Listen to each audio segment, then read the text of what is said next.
guys, it's Caleb here. I am playing with the 944 Porsche, and I've got the beautiful Civic Type R over here. In this video, I'm going to show you how to jump start a car.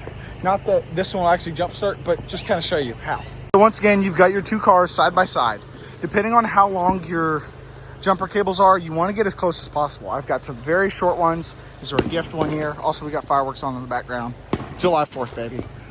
Anyway, so kind of to show you, you have red and black. Black being negative, red being positive. So you want to make sure those are matching.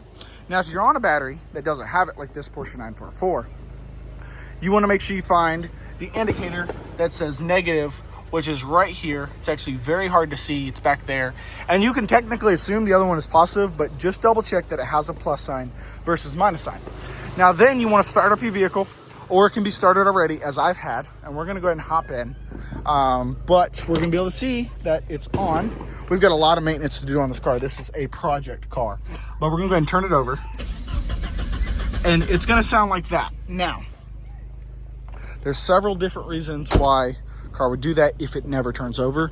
But if your car is in perfect working order, just a dead battery, wait a little bit, let it charge, and it'll start up so you don't have to worry about it.